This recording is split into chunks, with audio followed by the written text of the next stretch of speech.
오늘 우리에게 주시는 하나님의 말씀입니다. 우리 신약 성경 마태복음 13장 1절에서 9절까지입니다. 제가 한 절, 여러분이 한 절 이렇게 교독합니다.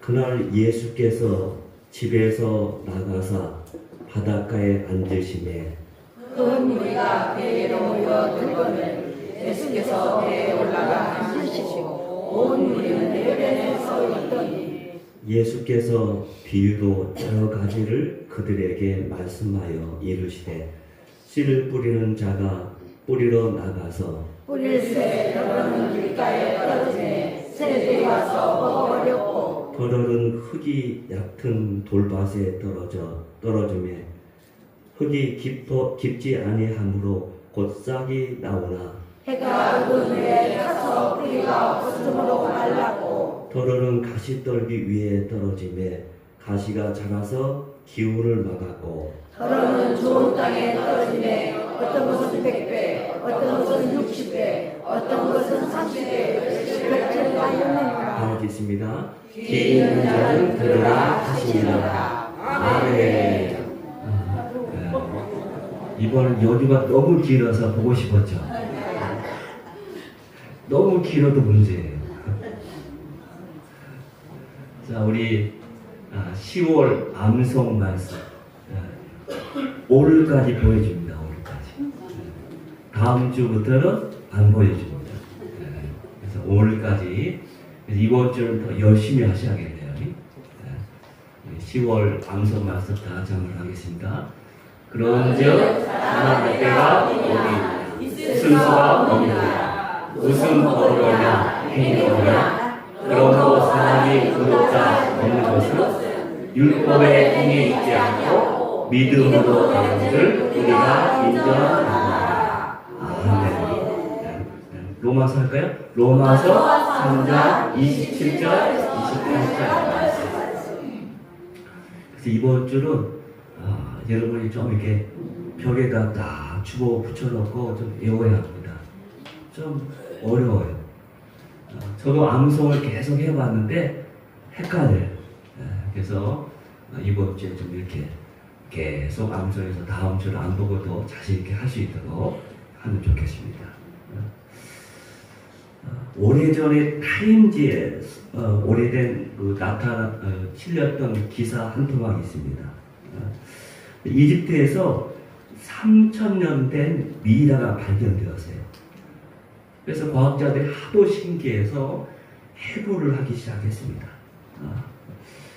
그런데 신기하게도 그 미이라의 손에 메달이 손에 쥐어져 있다는 겁니다. 그래서 하도 신기해서 어떤 사람이 이걸 땅에 심고 정성껏 물을 주었습니다. 싹이 났을까요? 안 났을까요? 네, 싹이 났습니다. 네. 3,000년 동안에 죽은 미이라의 손에 쥐었던 그 미랄이 싹이 났어요. 너무나도 신기해서 타임지에 실렸던 기사입니다. 근데 이것은 오늘 우리에게 무엇을 생각하게 하는 것입니까? 무려 3,000년 동안이나 미이라 손에 있었던 미랄. 만약 그 미랄이 밭에 뿌려져서 열매를 맺고 그 열매를 다시 밭에 심어서 또 열매를 맺고 했으면 3,000년이 지났다고 하면은 실로 엄청난 미랄, 엄청난 그 수확을 했을 겁니다. 그러겠죠. 3,000년 동안 지나고 또 지나면 그렇게 됐겠죠.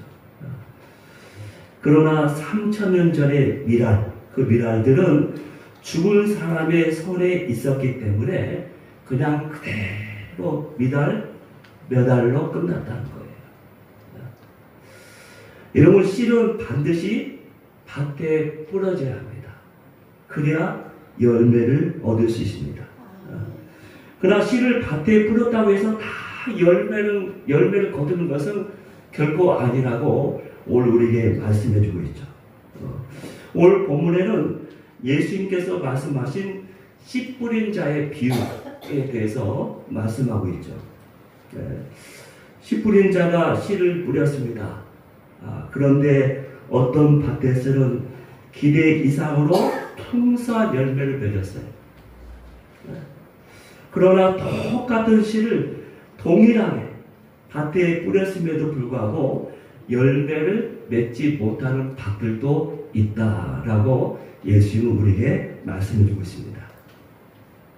다시 말해서 씨가 뿌려지는 밭에 따라서 그 결과는 천지 차이가 난다라는 것을 결론적으로 말씀하고 있죠.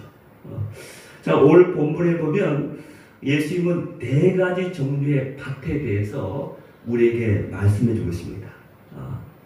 4가지 밭에 대해서 이제 씨를 뿌리는 그 밭에 대해서 이야기하는데 이것은 결국 우리의 마음 밭을 이야기하는 거예요. 우리의 상태, 우리의 마음, 우리 믿음 생활을 하고 있는 지금 우리가 어떤 마음으로 말씀 가운데, 믿음 가운데 살아가고 있는지 그것을 우리에게 말씀해 주고 있는 것이죠. 말씀을 보면서 저와 여러분이 내가 이 여러 밭 가운데 어디에 속해 있는가 내 자신을 한번 체크해 볼 수 있는 우리 점검할 수 있는 기회가 되길 바랍니다.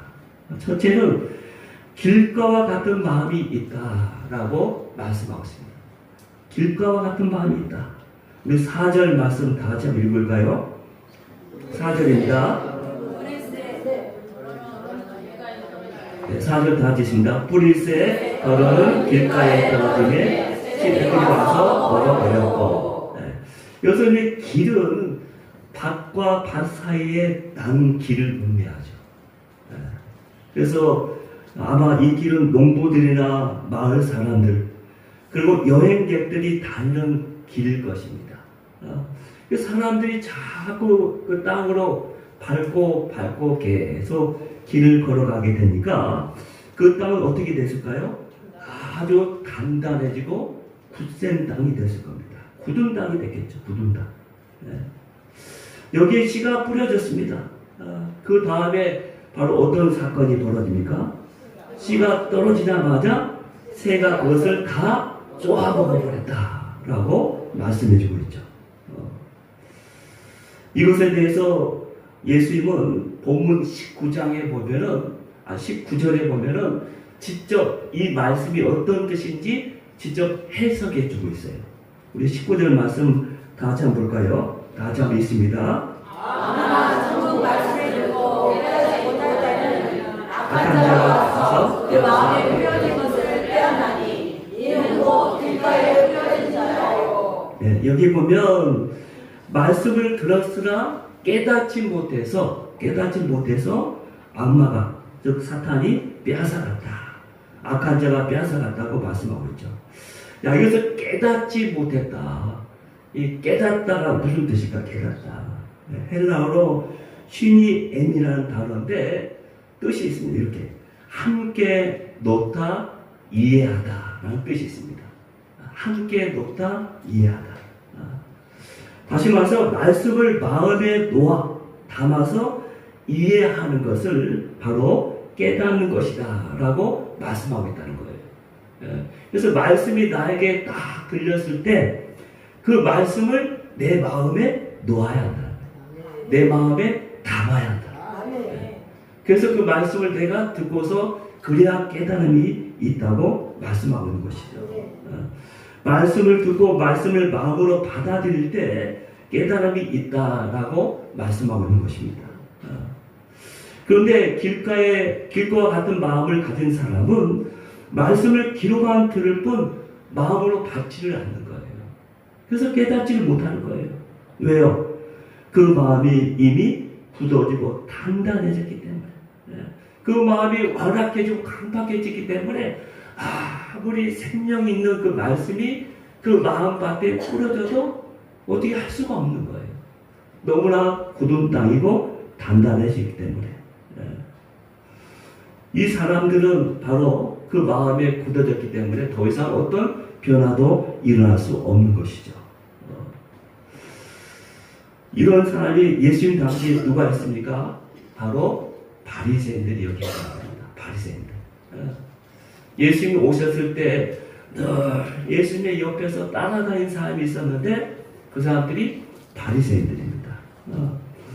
이 사람들은 하나님의 아들이신 예수님을 말씀에 직접 들었던 사람이죠. 또 예수님을 직접 만났던 사람. 또 예수께서 행하신 많은 기적들을 직접 목격했던 사람. 우리가 봤을 때는 너무나도 복받은 자들입니다.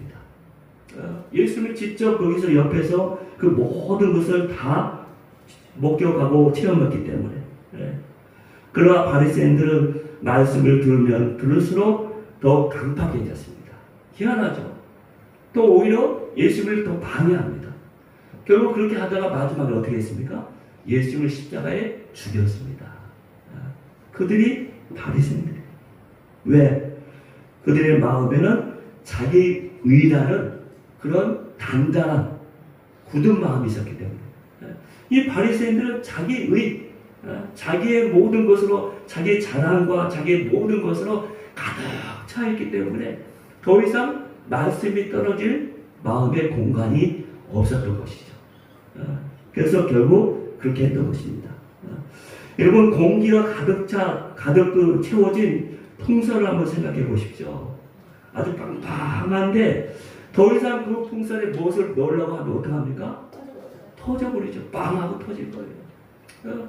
이미 꽉 차 있는 풍선에는 넣을 수가 없는 거예요.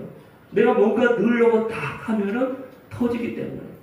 그래서 그런 터지지 않기 위해서 더 빵빵하게 자기의 모든 것을 다 지키고 있는 거예요. 여러분 혹시 오늘 우리의 모습은 아닌지 생각해 봐야 합니다. 자, 우리가 이렇게 교회에 나와서 예배를 드리잖아요. 근데 오늘따라 말씀이 참 마음에 감동이 돼요. 그래서 그 마음에 내 마음, 내 귀로 잘 들립니다. 그래서 생각합니다. 야, 나도 이제 변해야지. 나도 이제 새롭게 믿음 생활 해봐야지. 근데 그런 생각이 딱 드는 순간에 나도 모르게 딴 생각이 갑자기 드는 거예요. 야, 오늘 설교 왜 이렇게 길어? 야, 오늘 점심은 뭘까? 오늘 예배 끝난 다음에 우리 뭐 하지? 그런 여러 가지 생각들로 딱 하다가 그냥 예배 끝나면 그냥 가버리는 거예요. 그러면 예배에 나와서 말씀을 듣되 아무런 변화도 없고 깨달음도 없고 그냥 왔다가 그냥 단지 의자에 그냥 앉았다가 가는 우리의 행위밖에 안 되는 거예요. 그게 길과 같은 마음입니다. 여러분 사탄은 나로 하여금 자꾸 말씀에 집중하지 못하게 만듭니다. 사탄은 내가 말씀 안에 머무는 걸 되게 싫어합니다. 왜? 그 마음판에 말씀이 머무르게 되면 그 말씀이 그 사람을 변화시켜줘요. 그 사람을 새롭게 하거든요. 그래서 이 사탄은 그걸 못 견뎌하는 거예요.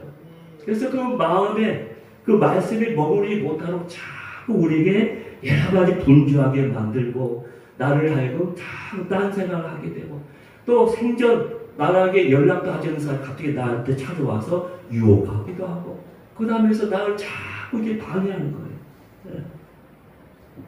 그러면서 나도 모르게 야, 내가 언제 그랬다고 뭐 다음부터 하지 그렇게 하다가 그냥 말아보는 겁니다. 그래서 자기 성에 갇혀서 더 이상 나오질 않는 거예요. 계속 자기의 성만 깊이 쌓아가다가 그냥 그 속에서 자기가 그냥 죽는 것이죠. 때문에 하나님은 나에게 지금 여기서 말씀으로 결단해야 한다고 말씀하고 있는 거예요. 그래서 여러분이 말씀이 내 마음판에 딱 와서 당겨질 때 나에게 어떤 깨달음이 있거나 또 주님께서 나에게 말씀하신 것이 있으면 바로 당장 거기서 순종하는 게 중요한 거예요. 결단하는 게 중요한 거예요. 왜? 그걸 지나버리면 또 옛날로 돌아가. 옛모습. 나의 그냥 옛날 습관에 따라서 해오던 대로 그냥 끌려갑니다. 그게 우리의 모습이에요. 두 번째는 돌박과 같은 마음이 있다고 했습니다. 돌박과 같은 마음. 자, 5절, 6절 다 같이 한 목소리 있습니다. 여러분은 얇은 돌과 떨어지네 끊이지 않는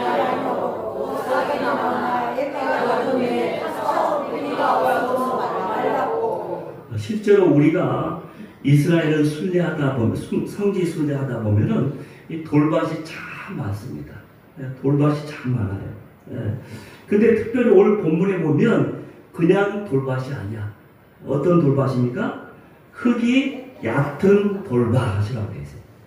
흙이 얕은 돌밭. 흙이 있기는 있어요. 그러나 그 흙 속에 감추어진 돌들이 많아서 더 이상 뿌리를 내릴 수가 없는 것이죠. 그 사람들은 흙만 보고서 여기다 뿌려서 싹이 나겠거니 또 잘 자라겠거니 열매를 거두겠다 생각하지만 그렇지 못한다는 것이죠. 그래서 해가 돋은 위에 말라버렸다라고 말씀하고 있습니다. 자, 이것은 무엇을 의미하는 것입니까? 자, 이 사람은 처음에는 말씀에 반응을 합니다.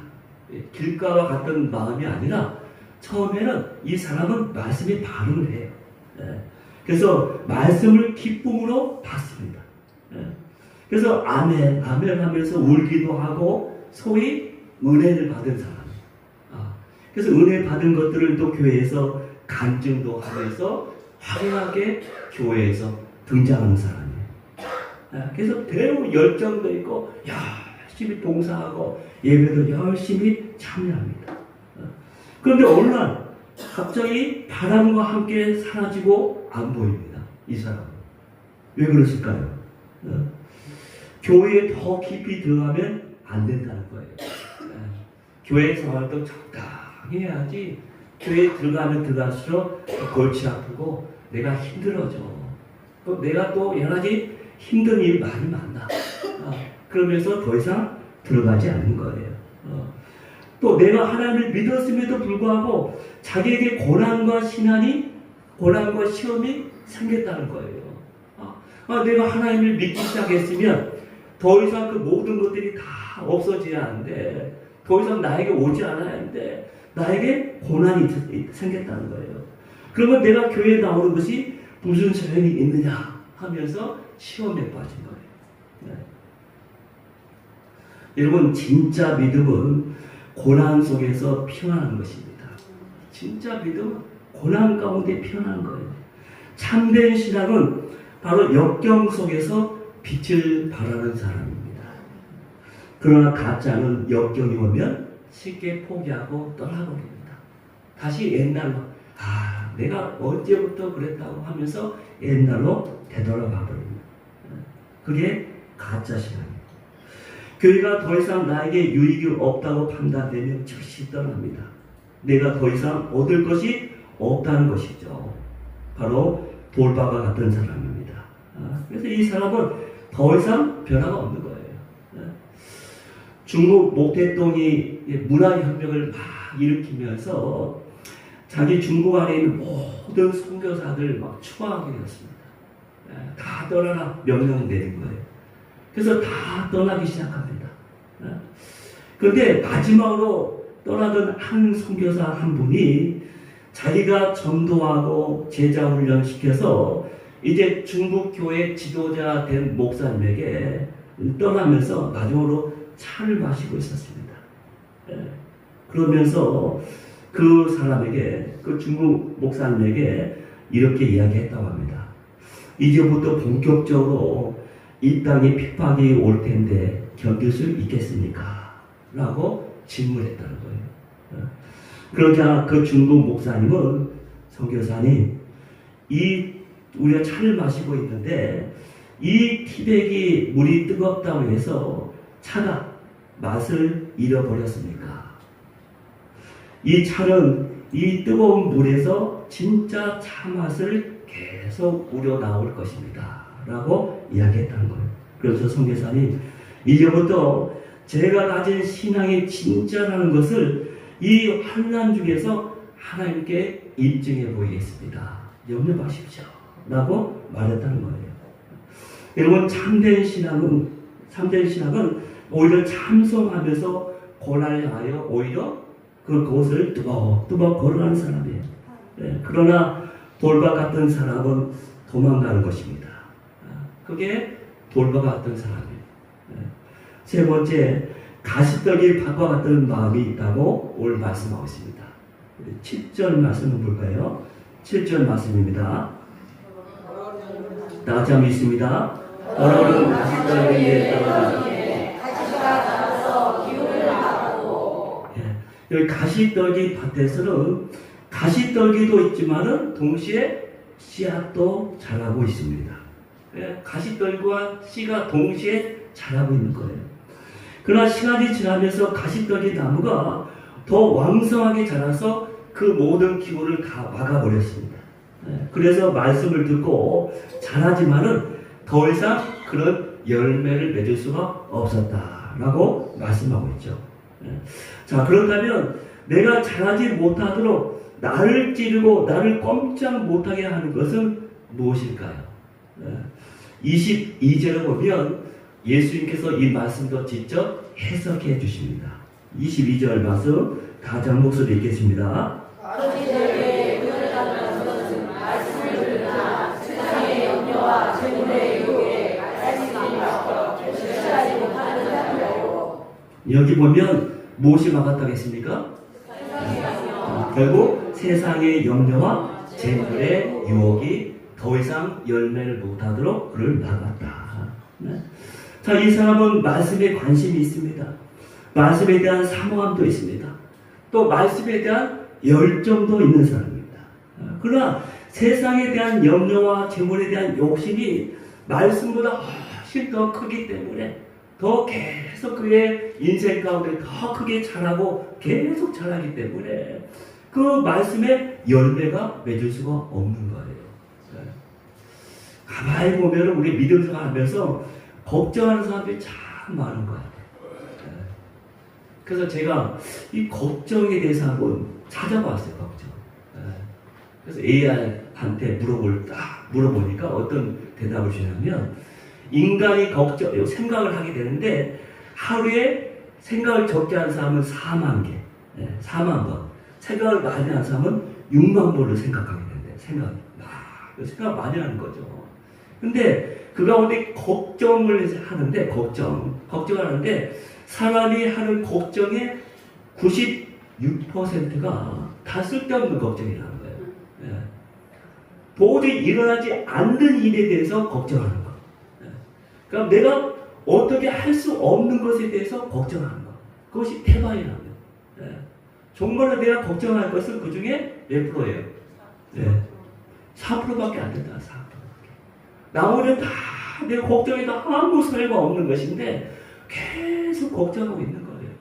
심지어 우리 믿음의 사람들도 걱정을 막 해요. 자기도 모르게. 그래서 우리는 참 그런 것들이 많은 것 같아요. 여기 보면 세상의 염려와 재물의 유혹, 그런 걱정을 하면서 계속 우리로 하여금 열매를 맺지 못하게 하는 것이죠. 그렇기 때문에 우리는 믿음을 가질 때 반드시 선택하며 결단을 해야 합니다.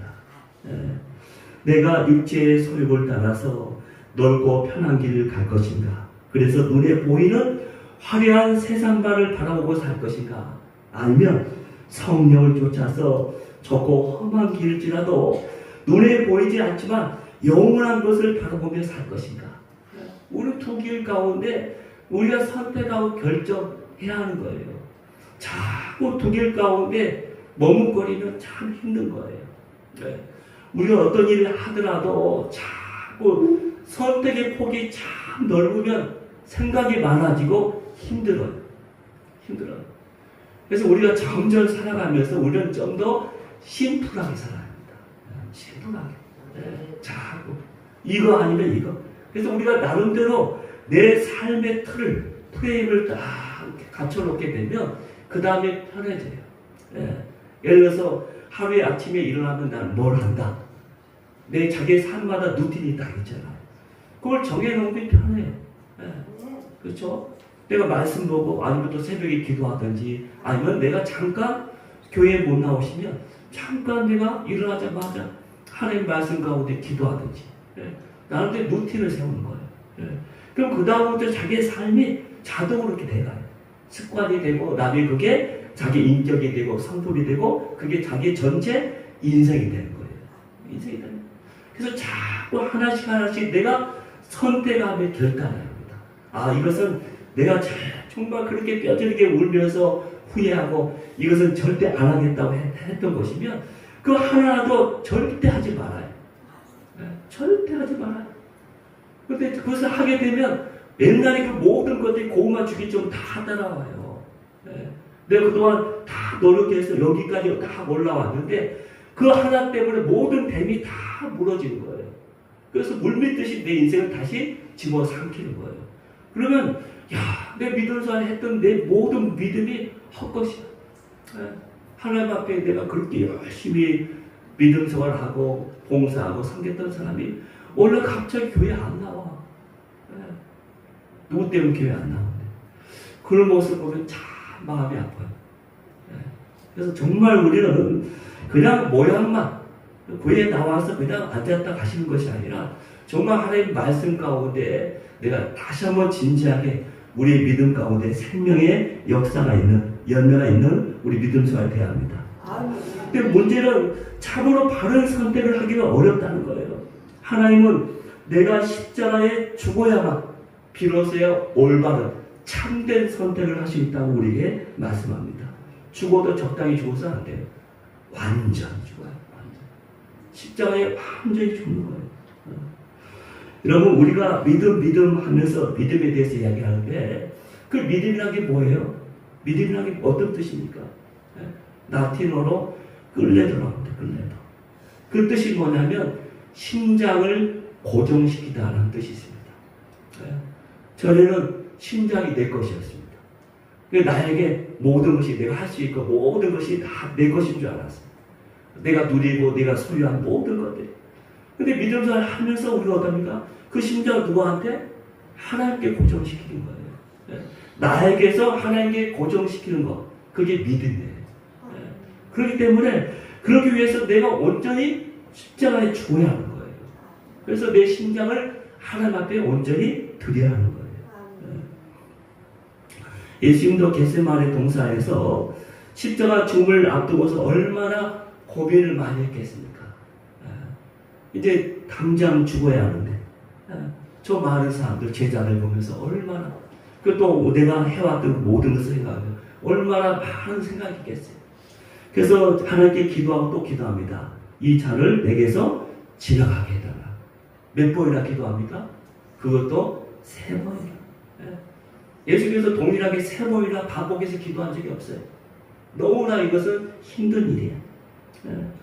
그러면서 그럼 결국 모든 사람이 보는 앞에서 결국 십자가의 길을 걸어가겠다고 하나님께 뜻에 순종합니다. 그래서 골고다 언덕에 올라가서 모든 사람의 보는 앞에서 죽으시죠. 안전히 죽으셨습니다. 십자가에 안전히 죽으신 거예요. 무덤에 3일 동안 머무르십니다. 이것으로 사람들은 모두 끝났다고 생각했죠. 그러나 예수님이 죽어 아무것도 할 수 없는 무덤에 계신 동안에 하나님은 부활의 새벽을 준비하고 계셨습니다. 믿음 생활은 바로 이와 같습니다. 내가 하는 게 아니에요. 가만히 보면 내가 하는 것 같지만 내가 하는 것이 아니라 하나님이 하시는 거예요. 내가 아무것도 할 수 없을 때가 더 많습니다. 내가 아무것도 할 수 없을 때가 더 많아요.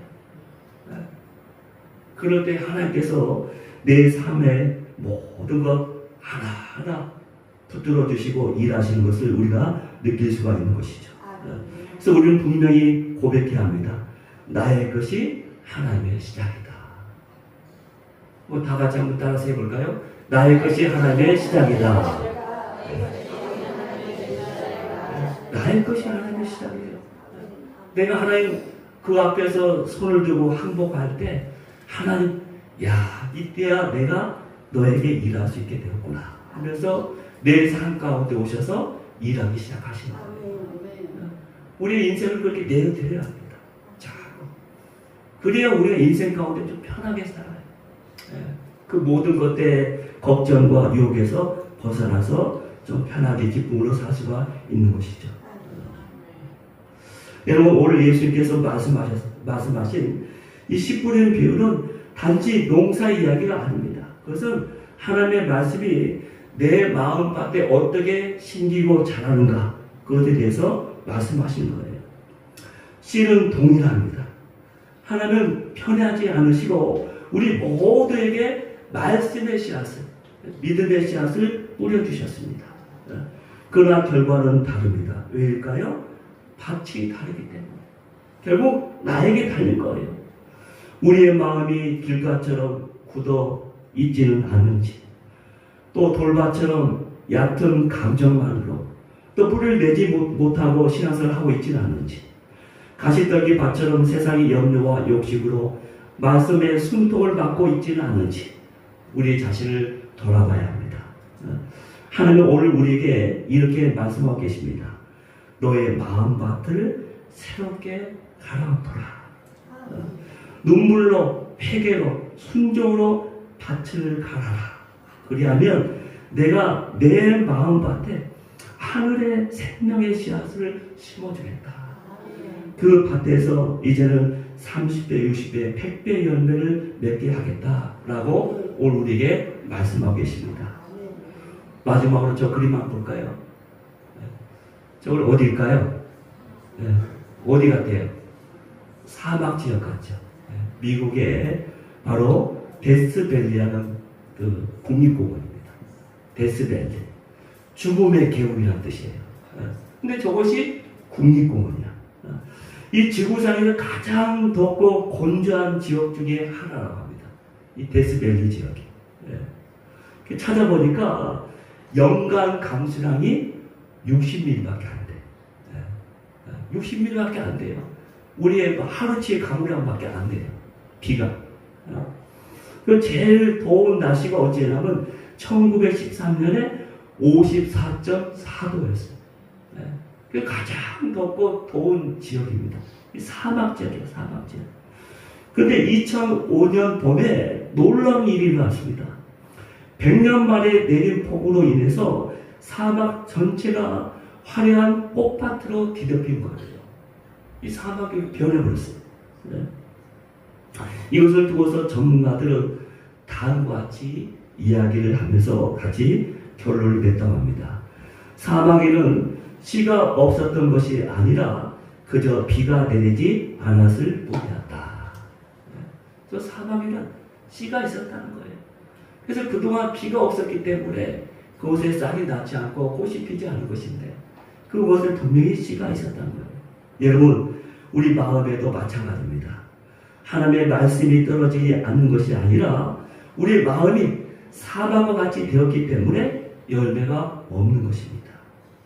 이제 우리의 회개와 순종의 눈물이 우리 마음밭에 내릴 때, 뿌려질 때 그 죽은 줄 알았던 우리의 마음밭에서 싹이 나고 꽃이 피고 열매가 맺게 될 것입니다. 그래서 이런 마음을 여러분이 다 말씀을 늘 받을 때마다 이런 마음밭을 가져서 주님 앞에 귀하게 쓰임받는 저와 여러분이 되기를 주의 이름으로 축원합니다.